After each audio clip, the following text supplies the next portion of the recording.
مالک یوم الدین۔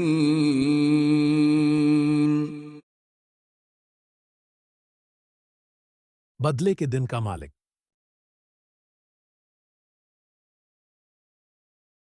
اس آیت میں اللہ سبحان و تعالیٰ کی صفت مالک یوم الدین کا ذکر ہے، جس کا مطلب ہے کہ اللہ ہی قیامت کے دن کا مالک اور حاکم ہے۔ مالک کا مطلب ہے مالک یا حاکم، یعنی وہ ہستی جس کے پاس مکمل اختیار اور اقتدار ہو۔ یوم الدین کا مطلب ہے بدلے کا دن، یعنی قیامت کا دن۔ یہ آیت ہمیں یاد دلاتی ہے کہ اللہ سبحان و تعالیٰ ہی قیامت کے دن کا واحد مالک اور حاکم ہے، جہاں ہر انسان کے اعمال کا حساب ہوگا۔ اس دن اللہ کی عدالت میں انصاف ہوگا اور ہر شخص کو کہ اچھے یا برے اعمال کا بدلہ دیا جائے گا۔ یہ آیت مومن کو یہ سبق دیتی ہے کہ وہ اپنی زندگی میں اللہ کی رضا کے مطابق عمل کرے اور ہمیشہ اس دن کو یاد رکھے جب اللہ کی عدالت میں پیش ہونا ہے۔ یہ آیت سورہ الفاتحہ کا ایک حصہ ہے اور مکہ مکرمہ میں نازل ہوئی۔ اس آیت کا مقصد مومنین کو یاد دلانا تھا کہ دنیا کی زندگی ایک عارضی امتحان ہے اور اس کے بعد ایک ایسا دن آئے گا جب اللہ سبحانہ و تعالی ہر انسان کے اعمال کا حساب لے گا۔ یہ آیت مومنین کے دلوں میں اللہ کے خوف اور احتساب کی فکر پیدا کرتی ہے تاکہ وہ اپنی زندگی کو اللہ کے احکامات کے مطابق گزاریں۔ جیسے ایک طالب علم امتحان کے نتائج کا منتظر ہوتا ہے، یہ جانتے ہوئے کہ اس کے تمام سوالات کے جوابات کا جائزہ لیا جائے گا، اسی طرح انسان کو یاد رکھنا چاہیے کہ قیامت کے دن اللہ کے سامنے اس کے ہر عمل کا حساب ہوگا۔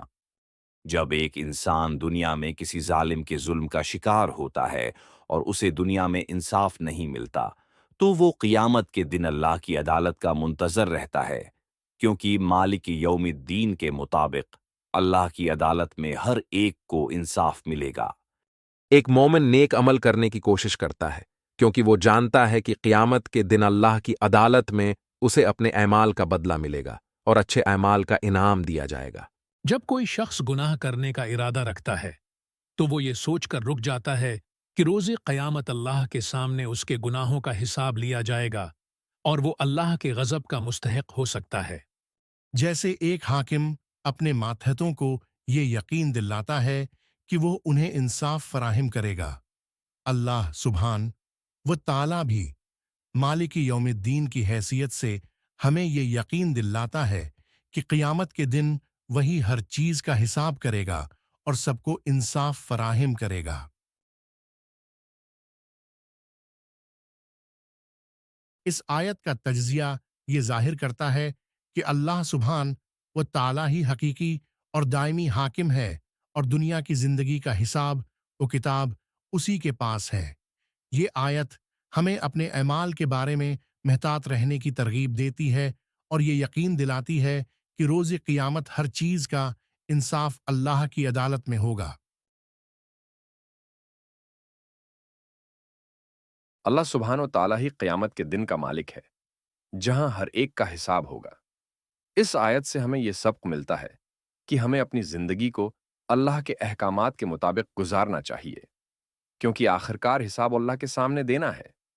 دنیا میں عدالتیں کامل نہیں ہو سکتیں، لیکن اللہ کی عدالت میں انصاف مکمل اور حتمی ہوگا۔ اللہ روز قیامت کا مالک ہے۔ قیامت کے دن ہر عمل کا حساب اللہ کی عدالت میں ہوگا۔ انسان کو اپنے اعمال کے بارے میں محتاط رہنا چاہیے۔ دنیا کی زندگی کا اصل مقصد اللہ کی رضا اور اس کی عدالت میں کامیابی ہے۔ انصاف اور اخلاقیات۔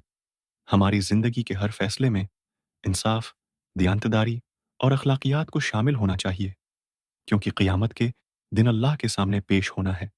ذاتی احتساب۔ روزانہ اپنے اعمال کا جائزہ لینا چاہیے اور اپنی غلطیوں کی اصلاح کے لیے تیار رہنا چاہیے۔ معافی کی امید۔ اللہ سے توبہ اور معافی کی دعا کرنی چاہیے، کیونکہ وہی حقیقی حاکم اور معاف کرنے والا ہے۔ غیر متعصب انصاف۔ ہمیں دنیا میں انصاف اور مساوات کے لیے کام کرنا چاہیے، یہ جانتے ہوئے کہ اللہ کا انصاف قیامت کے دن کامل ہوگا۔ آخرت کی تیاری، ہماری زندگی کا ہر قدم آخرت کی تیاری کے لیے ہونا چاہیے تاکہ ہم اللہ کی عدالت میں سرخرو ہو سکیں۔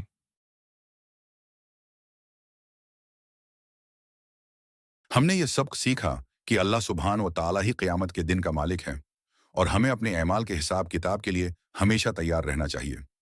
ہمیں دنیا کی زندگی اللہ کے احکامات کے مطابق گزارنی چاہیے تاکہ آخرت میں اس کی عدالت میں کامیاب ہو سکیں۔